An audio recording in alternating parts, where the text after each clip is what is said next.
Stvkt Skateboard. How's it going, guys? Welcome back to Stvkt Skateboarding. I'm Jesse Slammarella, and this is going to be part 2 of things that affect your skateboard. I know it's been a while since we did the last one, but since the weather isn't allowing us to get out there and actually do some skateboarding, it is brick as fuck out there, and it's probably snow up to my ankles or knees.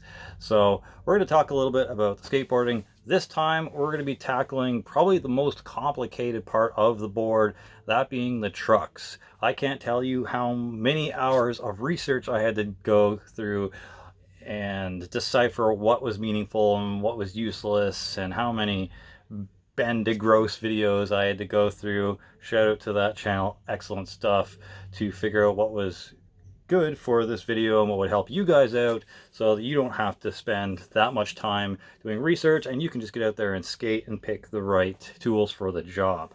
So once again, we're talking about these things right here. So the things we're going to be breaking down are the size. We're going to talk about some materials that go into the trucks. We're going to talk about the kingpin and the bushings, and a little bit of what I covered in the last video about things that can affect your board, that being the wheelbase, because the wheelbase is actually pretty important and affects a lot of things that go on with how you skate. So first up, with the size, obviously the size of your truck needs to match the width of your deck. So the axle lining up with the end of your deck. Otherwise, if it's too skinny or too wide, it could throw off the balance and your flip tricks aren't going to do what you think they're going to do. So you definitely want to make sure you get the proper width of your trucks. Next is the size of the trucks. Being smaller or bigger are also going to increase or decrease the weight, and the heavier or lighter your trucks are is going to also affect your flip tricks and your pop. So that's one thing to consider.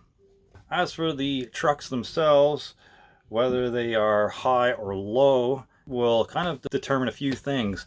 So low trucks, like specifically made lows, you'll see as an option for trucks, will normally be around 50 millimeters, give or take a couple of millimeters.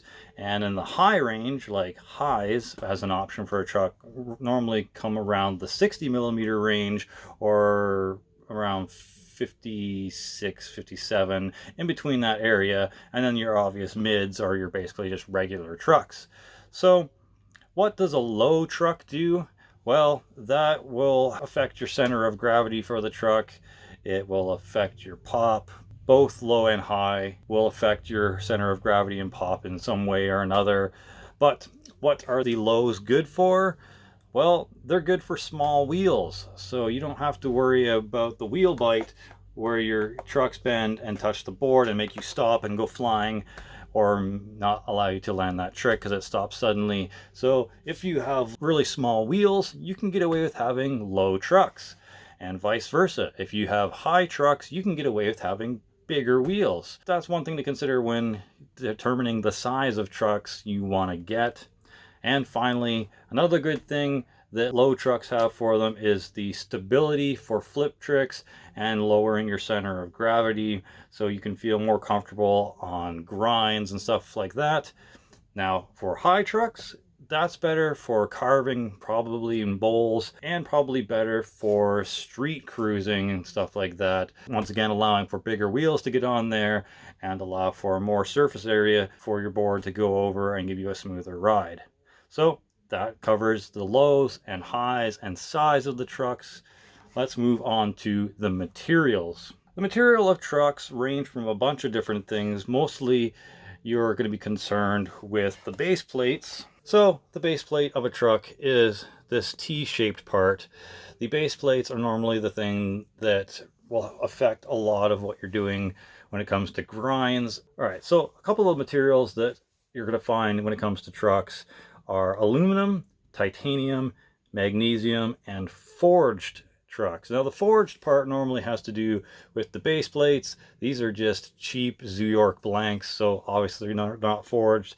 They're just done via a cast, and more than likely are just kind of aluminum, which is your regular standard metal for trucks.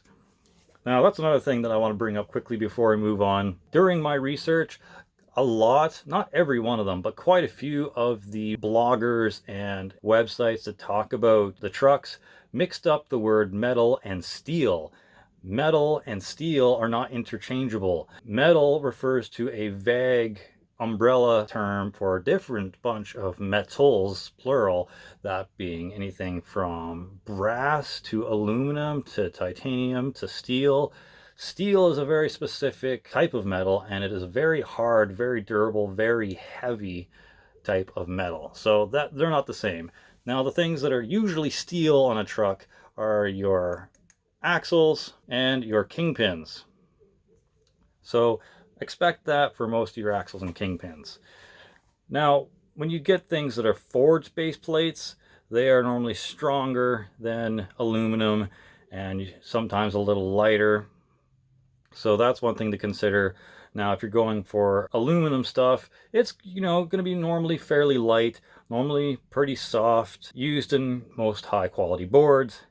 Now, if you somehow find steel trucks, like all steel, they're going to be very heavy, they're going to be strong, but they're more than likely going to be used in lower quality decks, because the higher quality you get of steel, the more expensive it's going to be. So you're probably going to find trucks in lower quality boards that are full steel. I don't think I've ever seen them ever when shopping anywhere, either in store or online. So that would be a rarity. Let me know if you've ever came across trucks that are all steel, or the hanger is all steel. That would be really weird, because once again, steel is normally reserved for the parts that really need to hold up, being the axles and the kingpin. So what other type of hangers are you going to run into? You're going to run into either titanium or magnesium, like the tensor mag lights, which is magnesium. That is going to be a higher quality metal, so that's going to be even more expensive, but it will be 25% lighter than the usual trucks, aka aluminum. So that's one thing to consider if you want even lighter trucks, to go with a magnesium option or a mag light option. And then the titanium option, I think, is more than likely going to be in replacement to the steel axles or kingpins. I don't think you're going to run into too much titanium base plates or hangers. But regarding titanium, it is going to be stronger than usual trucks, so it will be stronger than aluminum, and they are going to be about 45% lighter than your standard metal trucks. But I'm going to guarantee you it's probably going to be more expensive too. Your usual trucks are just going to be aluminum or some sort of hybrid metal aluminum. So there's that. There's a few things to consider there. Now for the kingpin, this is what I'm talking about when I talk about kingpin clearance. Now, these have been grinded down, but these stick up further, as you can see there, than the hanger itself. So it's always going to get caught on anything you grind, curbs, ledges, handrails, whatever. So that's one thing to consider when picking out your trucks, if you're not just getting a cheap complete. If you're going and picking out your trucks specifically, make sure you get some decent kingpin clearance, otherwise you're going to have a bad time. Now, once again, kingpins are normally made by steel, same as axles. The different kind of kingpins you can get are hollows, standard, and inverted. Hollows will be lighter and will have a hole right through the middle, like my kingpins on these tensors. You can see there they are hollow kingpins, therefore being lighter, but they will also be less durable because there's less material there to be held up against when it comes to high pressure situations and tight trucks. Normal kingpins are just standard solid kingpins. They have a normal weight and are normally stronger than hollows, and probably won't take too much more weight added to your board. Now for the inverted kingpins, you'll normally see in things like Grind Kings or Crux.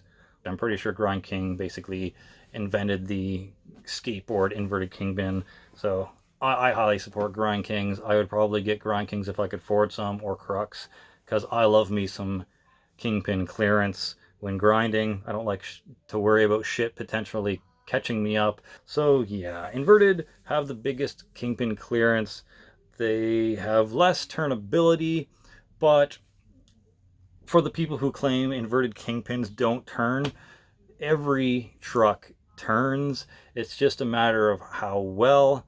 And I've always found that I don't need to turn on a dime. Whenever I'm doing tricks, either flat ground or now starting to do transition here and there, I don't need to turn on a dime. As long as my board, it can, move where I need it to go, I can pretty much set up where I need to and turn, and if not, I can kick turn. Anywho, I highly endorse inverted kingpins because of the clearance and not having to worry about hanging up on a ledge. So those are the main things. The only other thing that you might not like about inverted kingpins, is the Allen key thing, because you won't have this whole bolt thing that you can use a tool or an adjustable wrench on. You'll have to actually have the Allen key and turn it with that. As long as you have a skate tool on you, that shouldn't be a problem. All right, so let's talk about the bushings. Now the bushings are the rubbery looking parts in between the hanger and the base plate. So the blue and red part here that I've nicely squished down with a washer. So I missed the top cup part because it broke. And once again, just cheap Stvkt blanks that came on a complete. I would, if it was up to me, once again, I would get Grind King or Destructo or Crux or Venture. Those would just be my go-to trucks. Destructo and Venture, obviously, if I'm not going for inverted kingpins. So yeah, the bushings come in two different kinds. They're like the flat kind or the tapered kind. The tapered are apparently more responsive, whereas the flat or barrel bushings are less responsive. There's soft, medium, and hard, which for soft, it's going to give you more quick turning and sharp turns. It's more than likely best for light riders. So if you're like a skinny dude, probably best for you, or otherwise they might squish right down. And if you squish right down on these things, you have the risk of blistering and splitting them. Hard bushings, on the other hand, will be more for stability, probably some primo tricks, and for heavier riders. I myself, I'm about 185 pounds, so I need hard bushings to tighten those up so I don't wobble all over the place. And the only thing that might be bad for hard bushings is if you really crank them down and you start carving and stuff like that, they could potentially chip maybe. But I think it all comes down to probably the material of bushings themselves. If it's just really crappy, low quality rubber, then they'll probably split and blister and chip and all that. But if it's like a good polyurethane, like some of the wheels are, then it won't be too bad. And that's another thing. There's stock bushings that come with trucks, and then there's aftermarket bushings. You can get Dodos, Bones. I think there's even Spitfire bushings. There's a lot of bushings out there. But some stock bushings come with the trucks, and they're made specifically for your trucks, because depending on which bushings you get, it could offset your trucks where it's not sitting in the pivot cup properly, and it'll wear at it at a kind of a bad angle. I sort of had this problem with the white Tensor Maglite hangers inside the blank Stvkt base plates. They were sitting at a weird angle and were giving me all kinds of wheel bite and weren't sitting in there properly. So sometimes you need to use the kind of bushings that come with your trucks. You can't always just jump to going and getting Bones bushings, because it might offset the angle and screw up the metal and wear into it the wrong way. You want to make sure your truck is compatible with aftermarket bushings if you're looking to get harder or softer, depending on your preference. All right, and the last thing that can affect your trucks or affect your decision on what kind of trucks you get is the wheelbase once again. And that is the shorter wheelbase or the wider wheelbase.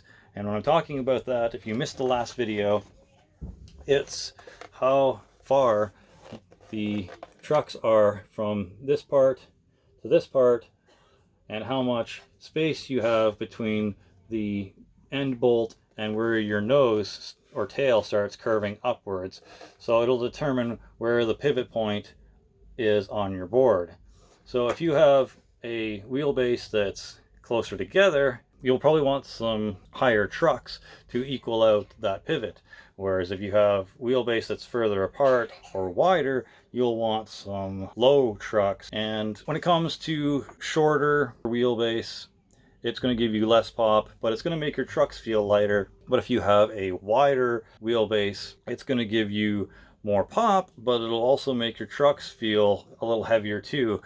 If you saw my first ever kind of actual skateboarding vlog, and it was on the Black Metal Rebellion channel, you'll notice that I kept on saying my Dark Star board felt like a tank, and that's more than likely because it had a wider wheelbase and probably didn't have low trucks. The trucks I had on there were these tensors, obviously because it's the Dark Star tensors, and these aren't low trucks. These are probably about mids or maybe even highs, because they look like they could fit even bigger wheels on there than what I have already. But then I also have spacers or riser pads. So the riser pads also came with that, so it also lifted it higher. And when you have a wider wheelbase, you're supposed to have low trucks. So that was probably the issue that I was having. But they probably gave me the riser pads to accommodate the bigger wheels, when really I should have taken off the riser pads and had smaller wheels so I could get the proper pop and less weighty truck feel. So all in all, that's a bunch of stuff that will affect your trucks and your board and how you go about purchasing your trucks in accordance to your board. If you have any questions, please leave it in the comments section below. I will try to answer them to the best of my ability. Hopefully we can help you out with whatever you're struggling with on your board when it comes to how it's feeling. And that's it. I'm Jesse Slamarella from Stvkt, and I want you to keep skating. Stvkt. Be sure to subscribe.